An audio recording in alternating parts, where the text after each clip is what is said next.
যে দলের নেতাগুলো নিজেরাই নামাজ পড়ে না, দলীয় জনসভায় গিয়ে জোহর যায়, আসর যায়, মাগরিব যায়, জনসভা চলে, নামাজ চলে না। যুবকরা যে নেতা তোমার হাতে মদের বোতল তুলে দেয়, অস্ত্র হাতে তুলে দেয়, জেনার জন্য নারী তুলে দেয়, সব দেখেছি আমরা, আর দেখতে চাই না। ওই সমস্ত নেতৃত্বের মুখে আমরা জুতো মারি। কারণ আমার আখিরাতকে অবশ্যই ঠিক রাখার দরকার, সবার পরে না সবার আগে। নামাজ পড়তে রাজি আছেন তো? একা না জামাতে? বুঝে না না বুঝে? জেনে না না জেনে? জেনে বুঝে সময় মতো নামাজ পড়তে হবে। ওই লোকের মতো পড়লে হবে না, না বুঝে পড়লে হবে না। এক লোকের বাড়ি হলো মসজিদের সাথে, ওই মসজিদের সাথে আবার আরেক হিন্দুর বাড়ি।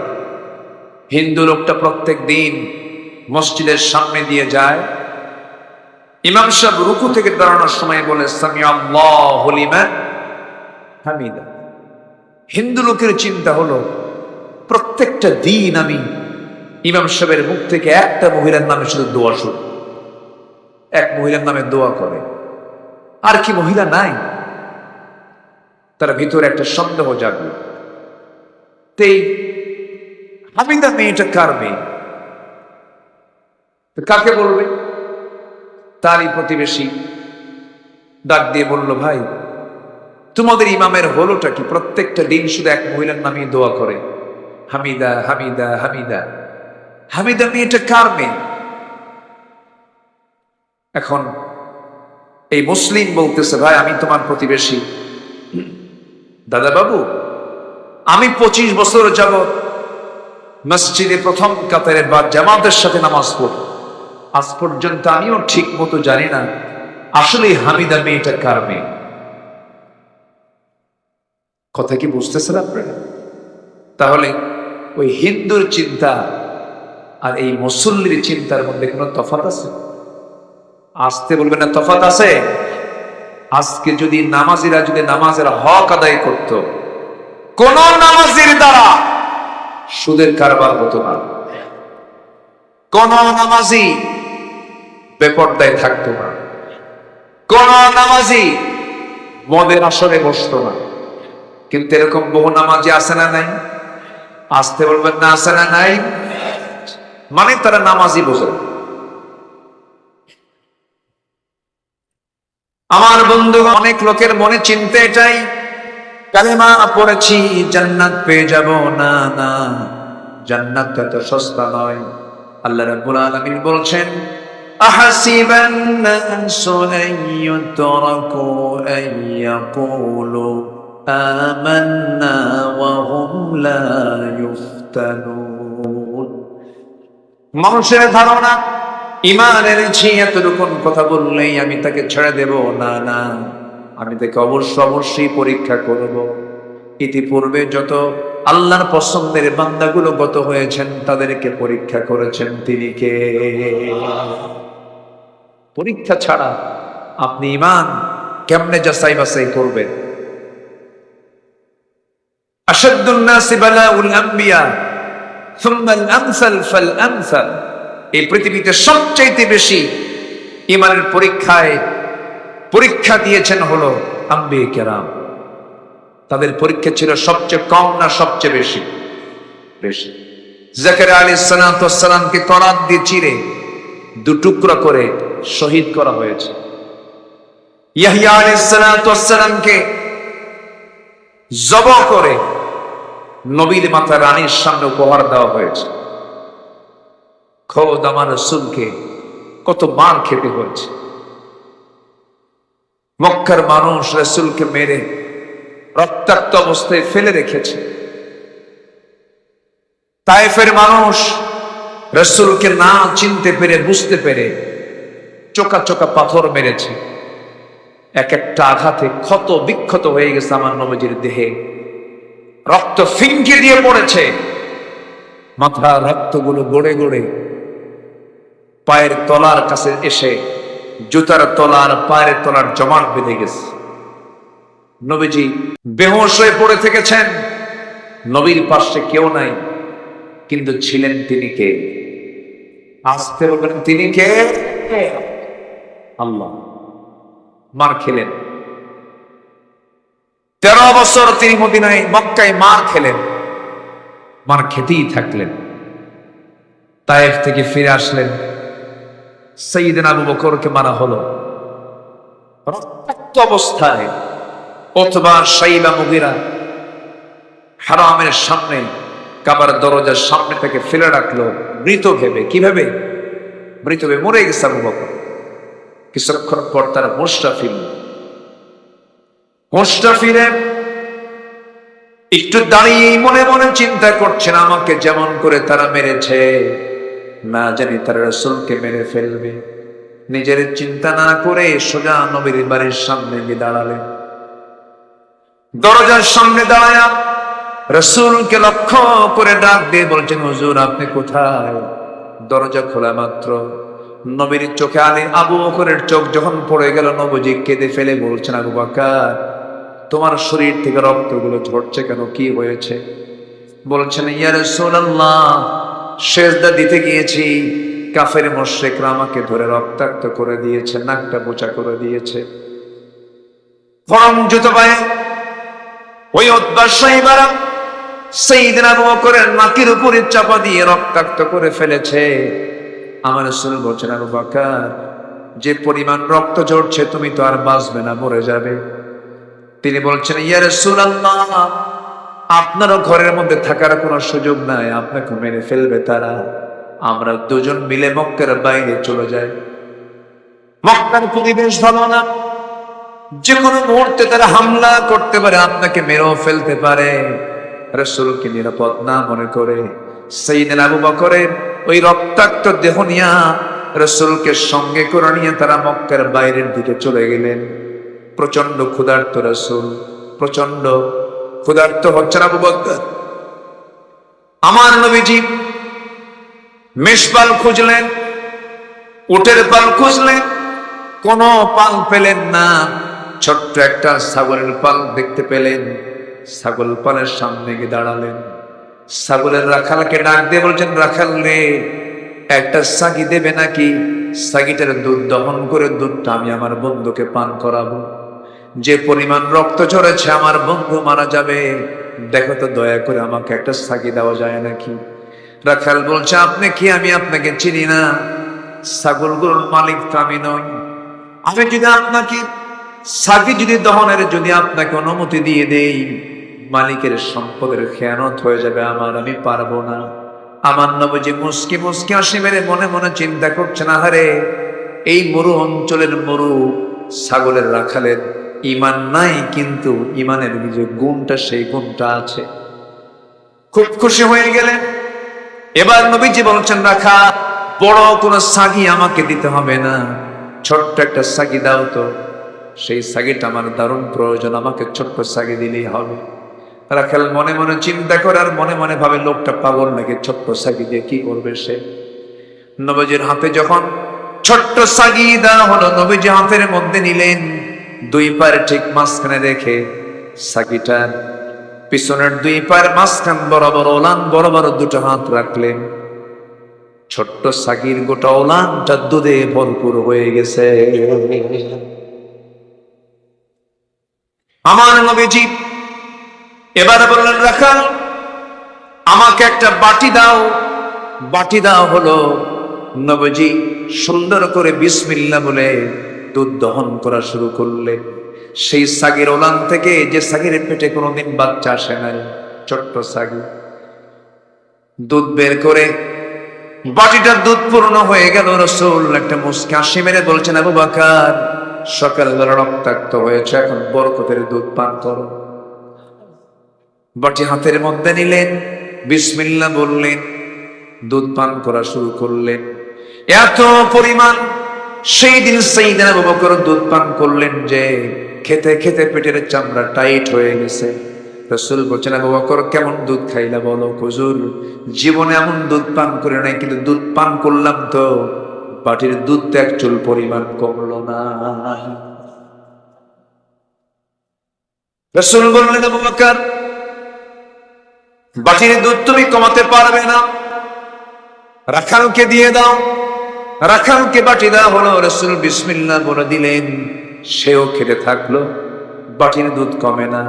রাসূল বলছেন, আরো কিছু আল্লাহর গোলাম যদি এই জায়গায় থেকে যেত, কেউ দুধ কমাতে পারবে না যতক্ষণ না আমি রাসূল আমার মুখে এই বাটিটা না লাগানো হবে। নবীজি বিসমিল্লাহ বলে তিনি সর্বশেষ বাটি সুন্দর করে মুখে লাগালেন, দুধটা পান করলেন, বাটির দুধ শেষ হয়ে গেল। নবীজি আগে খেতেন না পরে খেতেন? নবীজি খেতেন আগে না খাওয়াতেন আগে? খেতেন আগে না খাওয়াতেন আগে? তিনি খাবার পরিবেশনও করতেন, বাবুর্চির দায়িত্ব পালন করতেন, রান্না বান্নার জন্য তিনি জ্বালানি কাঠ সংগ্রহ করতেন। আল্লাহু আকবার বলে। আমার নবীজি খাওয়া সম্পূর্ণ করলেন, বিকেল বেলা হয়ে গেল। রাসূল বলছেন, আবু বকর চলো এখন আমরা মক্কার দিকে ফিরে যাই। রাখালের চোখে পানি। রাখাল বলছে, আপনারা একা যাবেন কেন? আমাকে সাথে নিয়ে চলে যান, আপনাদেরকে আমার খুব পছন্দ হয়ে গেছে। রাসূল বলছেন, তুমি যদি আমাদের সঙ্গে যাও এই ছাগলগুলো দেখবে, কারণ আমানতের তো খেয়ানত হয়ে যাবে। তাও তো কথা ঠিক আছে, আমি থেকে যাচ্ছি, কিন্তু শর্ত হলো একটা, আমি আপনাদেরকে যেতে দেব, তবে শর্ত হলো আপনি কি যেন বললেন? ছোট্ট ছাগল হাত দিলেন, ওলানটা দুধে ভরপুর হয়ে গেছে। এই দোয়াটা আপনি আমার একটু দয়া করে শিখে দিয়ে যান। রাসূল বলছেন, দোয়া শিখে তুমি কি করবা? কে মাঝে মাঝে আমিও দোয়া পরে ফোঁ দেব, দুধ খাবো। সুবহানাল্লাহ বলবেন না? রাসূল বললেন, তোমার মুখে দোয়া তো কার্যকর হবে না, কারণ তোমার ভিতরে শিরকিয়াতের পচা দুর্গন্ধ ভিতরে রয়ে গেছে। শিরকিয়াতের পচা দুর্গন্ধ দূর করে ইমানের নূর, ইমানের আলো তোমার মধ্যে ঢুকাতে হবে। রাখাল এবার নবীর চেহারার দিকে তাকায় বলছে, আপনি কি মক্কার আব্দুল্লাহর পুত্র মুহাম্মদ বিন আব্দুল্লাহ? সুবহানাল্লাহ বলবেন না? হেদায়েতের মালিক কে? আসতে বলবেন না, হেদায়েতের মালিক কে? আল্লাহ তাআলা। আমার নবী বলছেন, কি মনে হয়? আমার তো এমনই মনে হচ্ছে, আমার তো এমনই মনে হচ্ছে আপনি আল্লাহর পয়গম্বর হবে। আমার নবীজি বললেন, হ্যাঁ ও রাখাল, তোমার অনুমান সম্পূর্ণ সঠিক, কোনো সমস্যা নাই, তোমার চিন্তে তুমি এখন কি করবে বলো। সঙ্গে সঙ্গে রাখালটা হাত আগায় দিল। রাসূল তাকে পড়ায় দিলেন, আশহাদু আল্লা ইলাহা ইল্লাল্লাহ ওয়াহদাহু লা শারীকা লাহু ওয়া আশহাদু আন্না মুহাম্মাদান আবদুহু ওয়া রাসূলুহু। হেদায়েতের মালিক কে? আসতে বলবেন না, হেদায়েতের মালিক কে?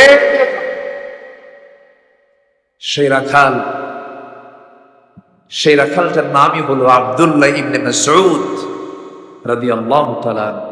জোরে বলি আল্লাহু আকবার। যার হাতেই আবু জেহেলের জীবন চলে গেছে।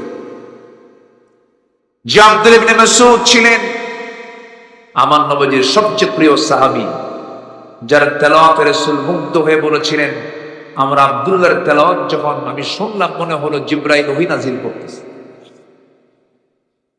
সম্মানিত ভাইয়েরা, রক্ত যদি আমার নবীর দেহ থেকে ঝরাতে হয়, রক্ত যদি সাহাবে কেরামদের দেহ থেকে ঝরাতে হয়, দিন কায়েমের জন্য আমার দেশে আল্লাহর জমিনে দ্বীনকে প্রতিষ্ঠার জন্য যদি রক্ত ঝরানোর প্রয়োজন হয়, সবাইকে দিতে রাজি আছেন? সবাইকে দিতে রাজি আছেন? আমরা ঈমান এনেছি কার উপরে? আসতে বলবেন না, কার উপরে? আল্লাহর উপর। এরপর আল্লাহ বলছেন ওই আয়াতেই, ওয়াজাহাদু বিআমওয়ালিহিম ওয়া আনফুসিহিম ফি সাবিলিল্লাহ, যারা জিহাদ করবে মাল দিয়ে এবং জান দিয়ে। আল্লাহকে জান বলেছেন না মাল বলেছেন? মাল। মালের মহব্বত থাকলে জান দেওয়া যাবে না। এই জন্য আগে বলেন আগে মাল দাও, এরপরে জান দাও। কার কথা? আসতে বলবেন না, কার কথা? আল্লাহ। আমার বন্ধুগণ, অনেকে নামাজ পড়বে, অনেকে রোজা রাখে, অনেকে দান সদকা করে, কিন্তু জিহাদকে তারা মানতে চায় না। আসতে বলবেন না, আসেন। বলে যে নবীর যুগে জিহাদ হয়ে গেছে, এখন আবার কিসের জিহাদ? আমার দেশে কার বিরুদ্ধে জিহাদ করবেন? সবই তো মুসলমান। এই জাতীয় কথা বলার কিছু লোক আছে না নাই বলেন তো? আমার দেশে বাতিলের মোকাবেলা করার জন্য বাতিল শক্তি আমার আপনার সামনে আছে না নাই? আসতে বলবেন না, আছে না নাই? লতিফ সিদ্দিকী কয়, আমি কখনো আমিন বলি না, আমার কোনো পাপই নেই। কইছে না? বলছে কিনা? বলে আমার কোনো পাপই নাই।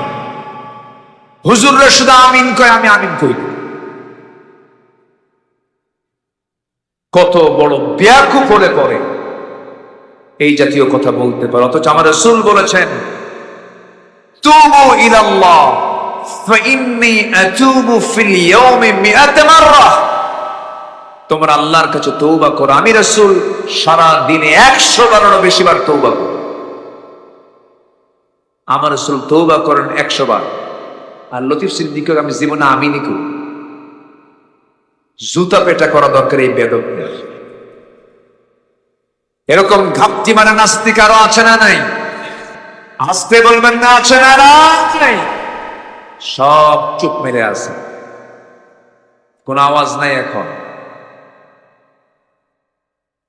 এটা শাহজালালের বাংলাদেশ, শাহপরানের বাংলাদেশ, শাহ মাকদুমের বাংলাদেশ, খানজাহানের বাংলাদেশ, হাজার আউলিয়ার আগমনে ধন্য যে বাংলাদেশ। কোরআন সুন্নাহ বিরোধী কোন ষড়যন্ত্র আমরা টিকতে দেব না।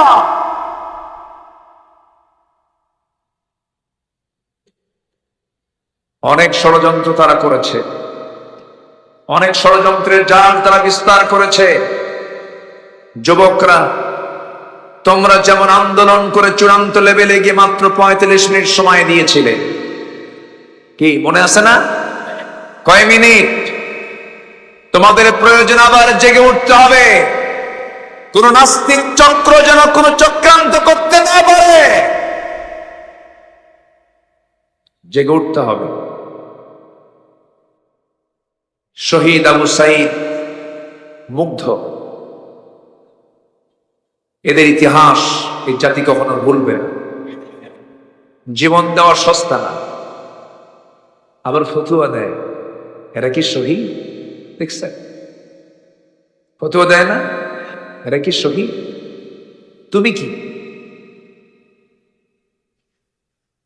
জীবন দেওয়া দারুণ কঠিন ব্যাপার। যত লাগে দেব, প্রয়োজনে লোক পাঠাবো, আমি জানি। আছে কি না? আসতে বলবেন না, আছে না নাই? কিন্তু আবু সাইদ কি তা বলেছে? শহীদ মুগ্ধ কি তা বলেছে? তারা কি হিন্দু? তারা কি অন্য ধর্মে? অমুসলিম? নামাজি, ভালো, মুখে দাঁড়িয়ে আছে, পরহেজগার। আমি খোঁজ নিয়েছি, আমি বাড়ি গিয়েছি, আবু সাইদের বাপমার সঙ্গে কথা বলেছি। সম্মানিত ভাইয়েরা, যদি কেউ এই যে আজকের শুক্রবারে যদি কেউ মারা যায়, সে শহীদ। যদি ঈমান থাকে, আগুনে পুড়ে মারা গেলে শহীদ, বিদ্যুৎ স্পৃষ্ট হয়ে মারা গেলে শহীদ, পানিতে ডুবে মারা গেলে শহীদ। তাহলে একজন ব্যক্তি জুলুম থেকে বাঁচার জন্য, জাতিকে রক্ষা করার জন্য প্রাণ দিচ্ছে, তার মৃত্যু নিয়ে যারা বিতর্ক সৃষ্টি করে, ওরাই হলো মুনাফিক। ঠিক না? ওরা মুনাফিক, ফতুয়া দেয় কিয়ামত পর্যন্ত হরতাল হারাম। হঠাৎ করে বলল, ওর কাছে যে কেউ হিনাজিল করছে আল্লাহ জানে। বলল কিয়ামত পর্যন্ত হরতাল হারাম। তাহলে বলেন তো, এই যে আন্দোলনগুলো কইরা এই যে একটা পরিবর্তন আসলো, এখানে কি হরতাল লাগে নাই? অবরোধ লাগে নাই? আচ্ছা, না করলে কি অবস্থা হতো? যে ফতুয়া দিল হারাম, ও এখন কই যাবে? এখন তো আরাম পাচ্ছে। আমার দেশে কিছু ফতুয়াবাজ আছে, কিছু ফতুয়া সন্ত্রাসী আছে, ওরা শুধু হারাম খোঁজে, এটা হারাম, ওটা হারাম, ওটা হারাম। ওদের কিতাবের নামই আছে একটা কিতাবুল হারাম।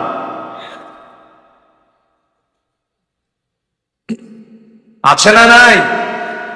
আল্লাহ তুমি মুনাফিকদের চক্রান্ত থেকে জাতিকে হেফাজত করো, জোরে বলি আমিন। 16 বছর আমার দেশের বহু আলেম ওলামা আছে, বহু টুপি দাড়িওয়ালা আছে, 16 বছর তাদের গায়ে একটা আঁচড়ও লাগে নাই, একটা মামলা নাই তাদের বিরুদ্ধে। 16 বছর তারা দালালি করেছে। যখন পরিবেশ ফিরে পেয়েছে, চোরের মায়ের বড় মামলা। আমরা বুঝি সব। মুনাফিকি বাদ দিয়ে লাইনে আসেন, মুনাফিকি বাদ দিয়ে তওবা করে ফিরে আসেন।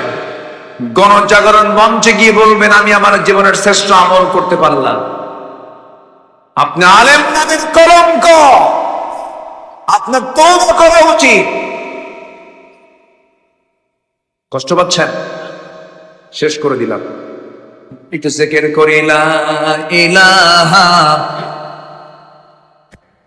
ফনিনা দ্বিধাহীন চিত্তে। নাম্বার 2, জান এবং মাল দিয়ে জিহাদ করব আমরা কার পথে? আসতে বলবেন না, কার পথে? আল্লাহ। রাসূল ডাক দিয়েছেন, সাহাবীরা ডাক শুনেছেন, দেরি করেন নাই। আল্লাহু আকবার। মুতার যুদ্ধ, আল্লাহ, মুতার যুদ্ধের ডাক এসেছে। আমার নবীজি বললেন, কারা কারা আছো? লাব্বাইকা ইয়া রাসূলুল্লাহ। 3000 সাহাবী সামনে দাঁড়ায় গেল। আমার নবীজি বললেন, যায়েদ একটু আমার কাছে আস।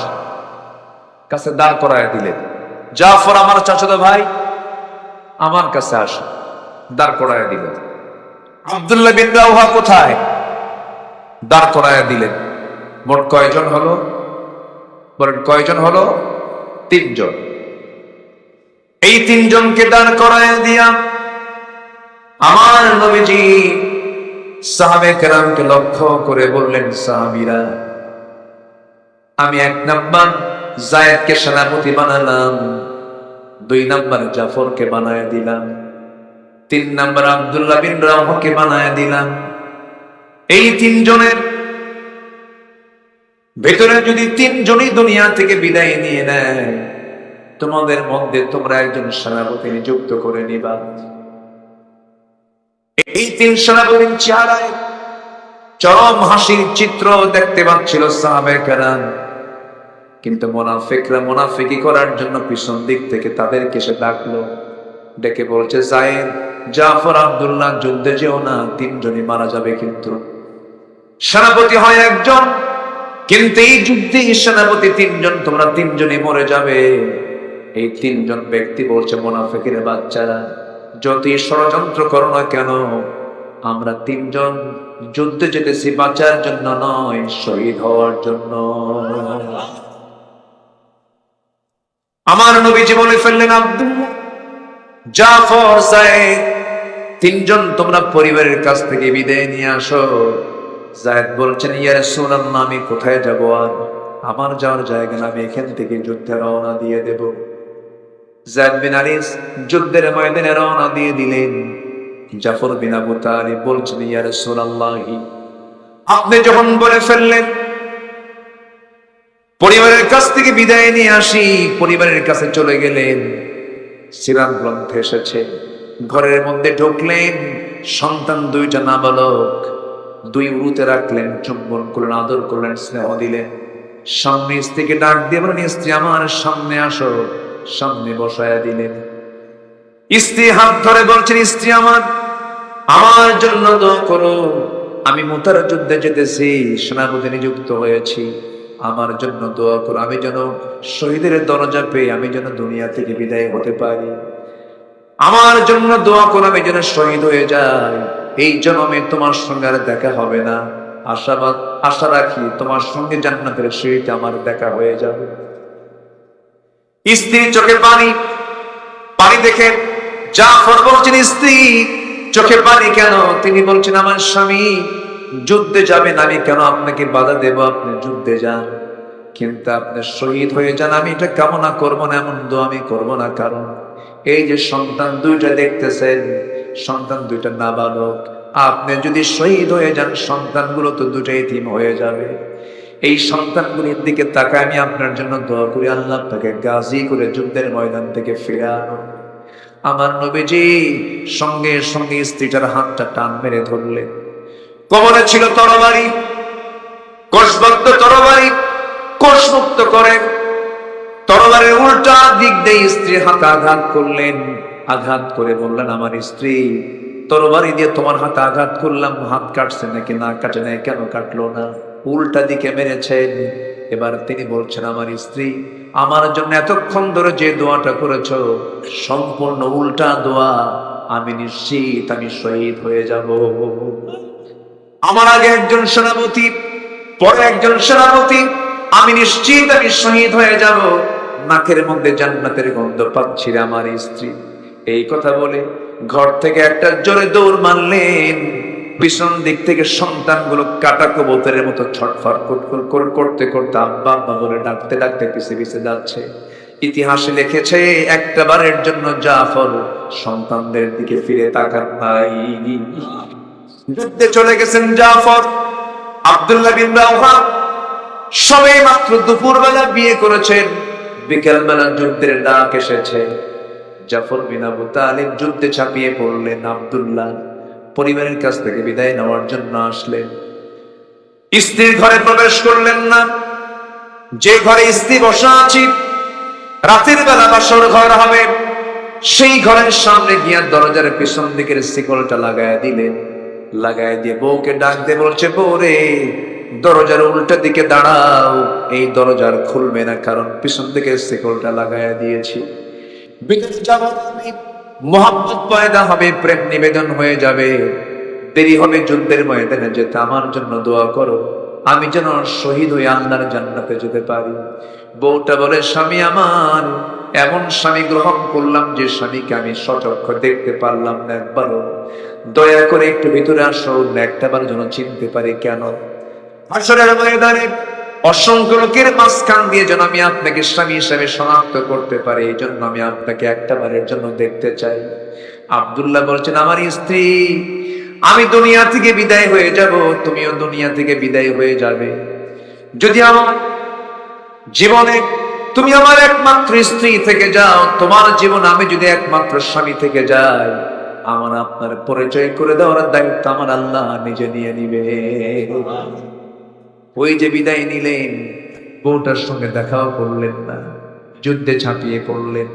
1 নম্বর সেনাপতি শহীদ হলেন, 2 নম্বর সেনাপতি শহীদ হলেন, 3 নম্বর সেনাপতিও শহীদ হয়ে গেছেন। কাফেররা তার ডান হাতে মেরে দিয়েছে আঘাত, কালিমার ঝান্ডা বাম হাতে নিয়েছেন, বাম হাতে আঘাত করেছে, 2 হাতের কর্তৃত অংশ দিয়া কোন মতো কালিমার ঝান্ডা মুখের মধ্যে তুলে নিয়েছেন। কাফেররা তার মাথায় আঘাত করেছে, গর্দান বরাবর আঘাত করেছে, মস্তক ছিটকে পড়ে গেছে, কিন্তু দুনিয়া থেকে বিদায় নিয়েছেন আব্দুল্লাহ, কালিমার ঝান্ডা জমিনে ফেলতে দেন নাই, উঁচু করে ধরে আছেন কামড় মেরে। পরবর্তী 4 নম্বর সেনাপতি খালিদ সাইফুল্লাহ খালিদ বিন ওয়ালিদ রাদিয়াল্লাহু তাআলা দূর থেকে লক্ষ্য করছেন কালিমার ঝান্ডা কে যেন ধরে আছে। দৌড় মেরে কাছে গিয়ে দেখেন কালিমার ঝান্ডা কেউ ধরে নাই, কিন্তু আব্দুল্লাহ কামড় মেরে কালিমার ঝান্ডা আকাশমুখী ধরে আছে। সামনে গেলেন, কালিমার ঝান্ডা হাতের মধ্যে নেন, এমন শক্ত করে কামড় মেরে ধরে আছেন, মাথা সহ চলে আসে, কানের মধ্যে মুখ ঢোকায় বলছেন, ভাই আব্দুল্লাহ, আমি খালিদ বিন ওয়ালিদ, আমি ৪র্থ নম্বর সেনাপতি, আমি কালিমার ঝান্ডা হাতের মধ্যে নিতে এসেছি। মুখটা ফাঁকা হয়ে গেছে, কালিমার ঝান্ডা হাতের মধ্যে নিলেন। ৩,০০০ সৈন্য নিয়ে ১,০০,০০০ সৈন্যের মোকাবেলা করতে গিয়া খালিদ বিন ওয়ালিদ প্রথমে কৌশল করলেন। ৩,০০০ সৈন্য নিয়া এত জোরে ঘোড়া দামড়ায় দিলেন বালুর ময়দান। গোটা বালুর ময়দান বালু দিয়ে চতুর্দিক অন্ধকার হয়ে গেছে। খুরের আঘাতে যুদ্ধ শুরু হয়ে গেছে। সেই যুদ্ধে খালিদ বিন ওয়ালিদ তিনি একাই, একটা নয়, দুইটা নয়, ৮টা তরবারি ভেঙে চুরমার করেছে। যুদ্ধে বিজয়ে চলে এলো খালিদ বিন ওয়ালিদ। কালিমার ঝান্ডা বিজয়ী বেশে মদিনার দিকে রওনা করলেন। নবীর সামনে দাঁড়িয়ে গেছেন। নবী আমার কান্দেন।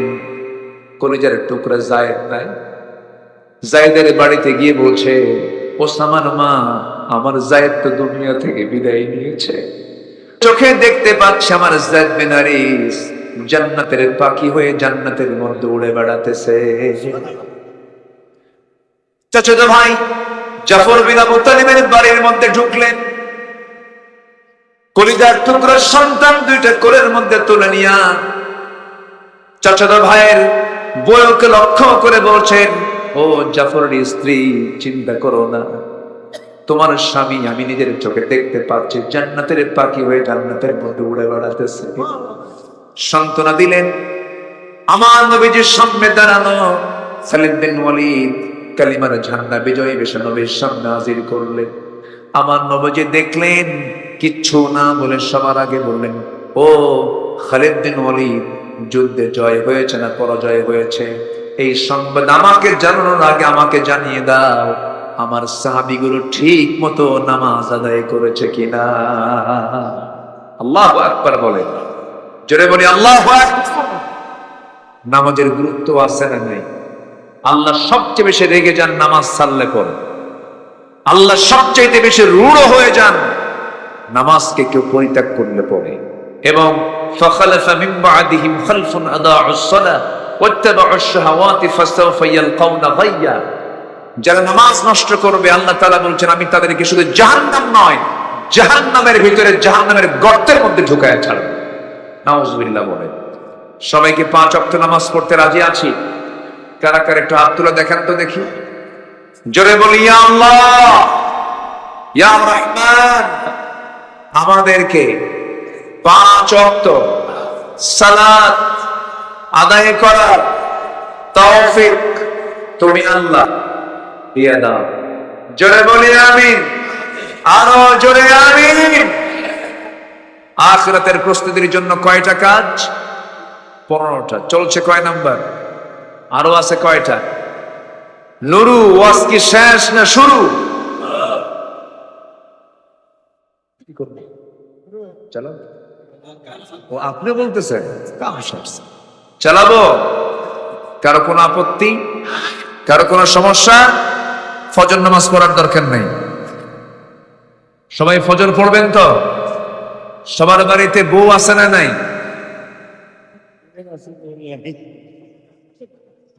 সবার বাড়িতে বউ আছে? আছে কার? আচ্ছা হাত নামান। নাই কার? আরে কত কষ্ট। যাদের বউ নাই তাদের তো কষ্টই। বিয়ে শাদী করার দরকার আছে না নাই? অনেকে বিয়ের টাইম পায় না, খুব ব্যস্ত, 50 পার হয় তাও বিয়ে করে না। কেন? কি করে খাওয়াবো? দেখছেন কি চিন্তা। ও খাওয়াবে না আল্লাহ খাওয়াবে? খাওয়ানোর দায়িত্ব কার? বিয়ে করতে হবে উপযুক্ত বয়সে। 25 বছর বয়সে বিয়ে করেছেন মুহাম্মদ সাল্লাল্লাহু। বউ হচ্ছে ইমানের পাহারাদার। বউকে সাথে নিয়ে চলবেন, আপনি সেফ, আপনি নিরাপদ। আপনি হয়তো কোন ইজি বাইকে চড়েছেন, আপনার সামনের সিটে কোন একটা পরনারী বসেছে, আপনার পাশে আপনার বউ, আপনি হঠাৎ করে আপনার নজর যদি সেই পরনারীর দিকে একবার পরে 29 সেকেন্ড আপনি দেখছেন আপনি, আর এটা যদি রিমার্ক করে রাখে আপনার বউ, খবর আছে। সারাদিন কিচ্ছু কবে না, সন্ধ্যার পর যখন বাড়িতে ফিরবেন, যখন বলবেন কি কি করবেন, নাম ধরেই তো ডাকতে হয়, কি বৃষ্টি, ঝর্ণা, ডাক দিলেন, থু তোমার ঝর্ণা, ছায়া থাকো আরেক দিকে। এই জন্য বউকে সাথে নিয়ে চলেছেন মুহাম্মদ সাল্লাল্লাহু। আমার নবীর প্রিয় সাথী ছিলেন বউ। প্রিয় সাথী কে? স্ত্রী ছিলেন। উহুদে আম্মা জান আয়েশা। হজের সফর তিনি রাসূল জীবনে করেছেন কয়বার? একবার। রাসূল জীবনে হজ করেছেন কয়বার? সে একবারের সফরে রাসূল স্ত্রী ছাড়া না, স্ত্রী সহ সহ। আম্মা জান আয়েশা বলে, যখন তিনি হেরামের কাপড় বাঁধবেন আমার সঙ্গে তিনি সহবাস করলেন, ফরজ গোসল সম্পূর্ণ করলেন, এরপর এহরামের কাপড় তিনি বাঁধলেন। তাহলে সেই স্ত্রী ইমানের পাহারাদার, বিয়ে শুধু দরকার নাই? বুড়া চাচাও কয়ে আছে, বিয়ে কি আবার করবেন নাকি? যারা বিয়ে করে নাই তারা বলবে। এখন আমি যদি এখন সবাইকে রাজি করায় ছেড়ে দিই, তাহলে বাড়িতে বাড়িতে গৃহযুদ্ধ শুরু হইবে। হ্যাঁ, মাহফিল অনেক মা বোন আসছেন, বলি আলহামদুলিল্লাহ। আল্লাহ তুমি মা বোনদেরকে কবুল করো। মাহফিল আজকে মা বোনও বেশি, অনেক মা বোন আজকের মাহফিল এসেছে। সব জায়গায় আমি লক্ষ্য করছি এখন মাহফিল অনেক মা বোন আসে, মাহফিলও বেশি, মার্কেটও বেশি। মার্কেটও প্রচুর মহিলা স্বামীকে ধমক মেরে কয়, তুমি কি মার্কেট বুঝো কিছু? দাম টাম বেশি দিয়ে আসো, কিচ্ছু বোঝো না, দাও। এক ধমক দিয়া ও নিজেই চলে যায়। ভ্যানিটি একখান ব্যাগ ঘাড়ে নিয়া, কাঁধে নিয়া, সাইড ব্যাগ নিয়ে, হাই হিল পরে, মাথার চুলটা খুলে, ওড়না তো দরকার নেই, সমান অধিকার, 3 পিস বাদ 2 পিস পইরা চলে গেল মার্কেটে ঢং ঢং করে। বাচ্চা একটা 1.5 বছর স্বামীর কোলে দিয়া কয়, তুমি এটা কোলে নাও, তুমি দুধ খাও। স্বামীও তো বিকুপ কিছু আছে, আছে না নেই বলেন তো? চলে গেছে মার্কেটে, ঢং ঢং করে গিয়ে ঠ্যাঙের উপরে ঠ্যাং তুলে দিয়া দোকানদারকে লক্ষ্য করে বলে, ভাইয়া একটা শাড়ি দেখানো যাবে কি? দোকানদারও কম না, শাড়ি একখান বের করে নিজের গায়ে লটকা দিয়া বলে, আপা এই শাড়ি কিন্তু আপনাকে দারুণ মানাবে। ওটা আরেক বদমাইশ। বলেন এই চিত্র সমাজে আছে না নাই? এগুলো বেহায়াপনা, এগুলো নোংরামি। আল্লাহ তাআলা পর্দা করতে বলেছেন আগে নারীকে না পুরুষকে? খালি মহিলার দায়িত্ব দিবেন না, আল্লাহ পর্দা করার দায়িত্ব দিয়েছেন আগে নারীকে না পুরুষকে? ইয়াগুদ্দু মিন আবসারিহিম ওয়া ইয়াহফাযু ফুরুজাহুম। আগে পুরুষ, এরপরে নারীর কথা আল্লাহ পাক বলেছেন। আপনার পর্দা নাই? আসতে কয়, আপনার পর্দা আছে না নেই? কোন নারী সামনে চোখে পড়েছে, প্রথমবার হঠাৎ দেখছি, আর তাকাবো না। আল্লাহ মুজাহিদের সওয়াব দিয়ে, মোবাইল স্ক্রিন টানতে টানতে হঠাৎ করে, এখন তো দুনিয়া তো উলঙ্গ, আমেরিকা ইউরোপের সংস্কৃতি হচ্ছে উলঙ্গ হওয়া। আপনি যখন দেখছেন হঠাৎ করে চোখে পড়ে গেছে, আর তাকালেন না, মুজাহিদের সওয়াব। আল্লাহু আকবার, তাকাবেন না।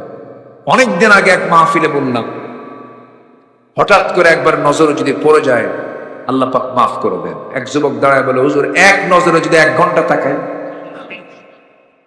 যেরকম নাউজুবিল্লাহ। তোমার নিয়ত কি এটা জানেন কে? তোমার নিয়ত জানেন কে?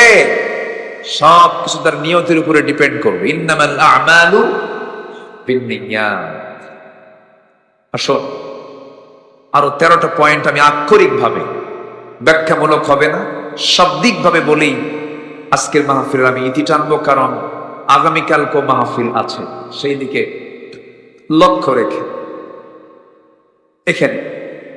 এখানেই তো, জি আল্লাহ পাক তুমি সবাইকে আসার তৌফিক দাও। জোরে বলি আমিন, আরো জোরে আমিন। জি, নাম্বার 3 হচ্ছে আখিরাতের প্রস্তুতির 3 নম্বর কাজ হলো তাকওয়া অর্জন করে। কি অর্জন করা বলেন তো?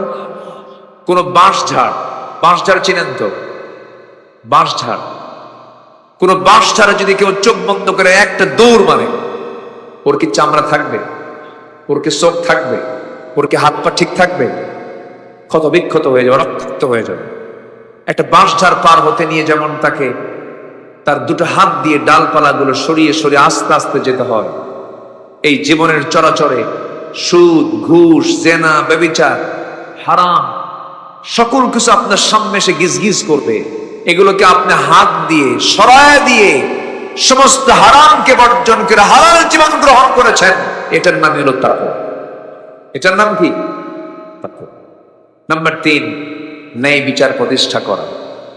16 বছর আমরা দেখেছি ন্যায় বিচার না অন্যায় বিচার? ন্যায় বিচার না অন্যায় বিচার? অন্যায় অবিচার আমরা দেখেছি। নাম্বার 5 হলো দ্বীনের সঠিক এলেম অর্জন করা। এলেম তাহসিল না করলে পরে আপনার ঈমানটা যে কোনো মুহূর্তে শয়তান ছো মেরে নিয়ে যাবে। নাম্বার 5 হলো অধিক সংখ্যক নেক আমল করা। ইন্নাল্লাযীনা আমানু ওয়া আমিলুস সালিহাতি কানাত লাহুম জান্নাতুন নাঈম। জোরে বলুন আল্লাহু আকবার। নাম্বার 6 হলো ধৈর্য ধারণ করা। নাম্বার 7 হলো আল্লাহর প্রতি ভরসা রাখা। আল্লাহর উপরে ভরসা আছে যার, এই দুনিয়াতে টেনশনও নাই তার। ওয়ামান ইয়াতাওয়াক্কাল আলাল্লাহ ফাহুয়া হাসবুহ। আল্লাহর প্রতি যারা তাওয়াক্কুল আছে তার জন্য আল্লাহ নিজেই যথেষ্ট হয়ে যান। নাম্বার 9 হলো দুনিয়ার ভোগ বিলাসে নিমগ্ন না হয়ে আখিরাতের আবাসকে মূল লক্ষ্য হিসেবে স্থির করা। ওয়ামা হাদিহিল হায়াতুদ দুনিয়া ইল্লা লাইবুন ওয়া ইল্লা লাহবু ওয়া লাইব ওয়া ইন্নাদ দারাল আখিরাতা লাহিয়াল হায়াওয়ান লাউ কানু ইয়ালামুন। জোরে বলুন আল্লাহু আকবার। নাম্বার 10 হলো নিজে এবং পরিবারকে জাহান্নাম থেকে বাঁচানোর চেষ্টা করা। ও আনফুসাকুম ওয়া আহলিকুম নারা। জোরে বলুন আল্লাহু আকবার। নাম্বার 11 হলো তওবা করা। কি করা? জোরে বলেন, আরো জোরে। কার কাছে তওবা করব? আল্লাহর কাছে আমরা তওবা করব। গুনাহ হবে আমার, তওবা করে মাফ করে দিবেন কে? আল্লাহ তাআলা। তওবা গুরুত্বপূর্ণ বিষয়। সব সময়ের জন্য তওবার দোয়াটা আমরা পড়ব, ফিরে আসব। অজ্ঞতাবশত বিজাহালাতিন, কোন অজ্ঞতাবশত ভুল হয়ে গেলে সে যদি মাফ চায় আল্লাহ থেকে মাফ করে দেন। আল্লাহু আকবার। নাম্বার 12 হলো আল্লাহর পথে ব্যয় করা। কার পথে ব্যয় করা?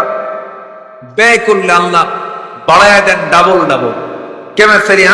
কামাসালি হাববাতিন আনবাতাত সাবআ সানাবিলা ফি কুল্লি সুনবুলাতিন মিয়াতি হাব্বা। আল্লাহু আকবার। নাম্বার 13 হলো শিরকের অন্তর্ভুক্ত সকল পাপ থেকে নিজেকে বাঁচিয়ে রাখা। কারণ শিরিক আছে যার জান্নাত। জোরে বলেন, শিরিক আছে যার জান্নাত নাই। একদম সোজা কথা। আল্লাহ রাব্বুল আলামিন বলেন, মুনিবিনা ইলাইহি ওয়াত্তাকুহু ওয়া আকিমুস সালাতা ওয়া লা তাকুনু মিনাল মুশরিকিন। নাম্বার 14 হলো আল্লাহ প্রদত্ত একমাত্র সঠিক পথের অনুসরণ করা। ওয়া ইন্না হাযা সিরাতি মুস্তাকিমা। জোরে বলুন আল্লাহু আকবার। আমাদের পথের নাম হলো সিরাতুল মুস্তাকিম। এর বাইরে অন্য কোনো দল করা যাবে না। দল করব অন ইসলাম না ইসলাম? অন ইসলাম না ইসলাম? ইসলাম ছাড়া যে নেতা আসবে একদম মুখের উপরে জবাব দিয়ে দিবেন, তুই মুসলমান হতে পারিস না।